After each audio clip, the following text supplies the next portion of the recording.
What do you do if you're a car company that wants to resurrect a dormant sports car nameplate, but you no longer build fast cars? Well, you outsource that job to an expert. This here is the all-new BMW-infused 2020 Supra.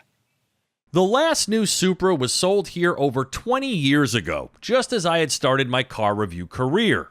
But alas, we missed each other.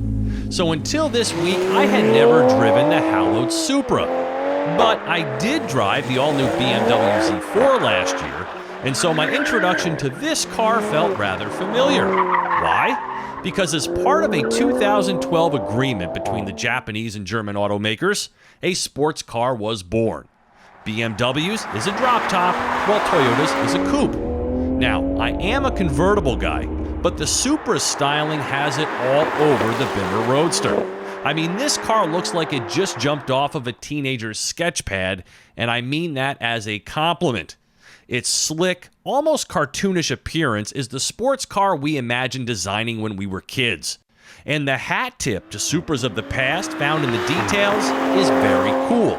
But after that, Toyota's involvement here is murky at best. And you know what?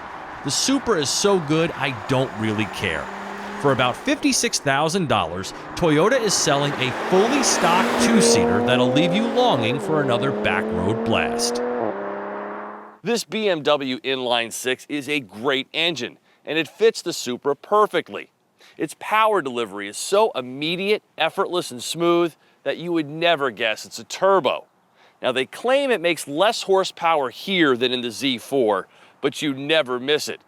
Paired with the industry-leading ZF8 speed, it's very fast and super satisfying to drive.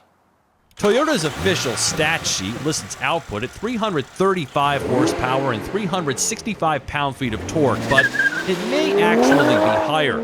Off the line, with the use of launch control, it'll capture 60 miles per hour in about 4 seconds, while the Sport Mode soundtrack fires off its gear change revelry.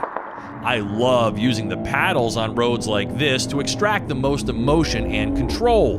The transmission is brilliant, so I'm not missing a stick shift here. And the contribution made by these Michelin Pilot Super Sport tires can't be minimized. I have never driven a high horsepower rear-wheel drive sports car with this level of control and grip. The Supra embraces the novice and expert driver alike with varying degrees of playfulness, delivered in a safely exploitable way. If you put this thing in a ditch, then you really did something stupid. Out here in a private, controlled environment, the Supra is endlessly entertaining with the traction and stability controls turned off. But the drive home is much more relaxed than you'd think. Sure, the wide tires and low body create some noise, but in normal mode it's pretty quiet, and the adaptive suspension feels content soaking up normal road imperfections, while the drivetrain is right at home simply cruising. And as a bonus, it returns 26 mpg on premium, considerably better than a Highlander. There's a Lexus-level lacquer to the way the Supra drives that distinguishes it from its BMW counterpart, and I really like it. It superbly walks that fine line between gazoo and chill. It's also a car that doesn't need to be taken to the racetrack for its driver to have fun and feel confident while doing it. There's a simple sport mode button that ratchets up the excitement while still keeping the car glued to the road. And with hugging seats and a sumptuous suspension tune, this is a car I could drive for hours without fatigue. I noted that the Z4 had grabby brakes. That's not something that plagues the Supra. There's just about zero in here that indicates that you're in a Toyota, and that's not necessarily a bad thing. Much like the various mechanicals of the car that wear BMW stickers, just about everything you see and touch is straight out of Munich. It kind of leaves you scratching your head as to how Toyota this Supra really is. If I was a Supra devotee, which I am not, I think the lack of Toyota here would rub me the wrong way. Instead, I approve of the Supra's cabin. The up-level premium trim with the optional driver assist package gives you everything you need and more, while presenting a slightly less busy and simpler than the Z4's interior layout. But why do Toyota's video screens all look so dim? They're not very easy to see, and though I like the touchscreen functionality with wireless CarPlay, I'd prefer Toyota's latest system over BMW's infatuation with hieroglyphics. This phone tray is also cumbersome to access.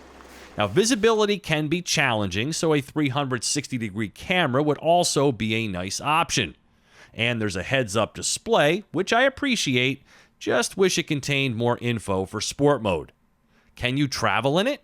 There's certainly enough room back here, but there's no outside button to open the hatch. Just don't drive with the windows down, or your ears will pay the price for the pressure imbalance. Sometimes the long-awaited return of an icon can result in disappointment, but not here. This Supra isn't just good, it's great. For TestDriveNow.com, I'm Steve Hammis.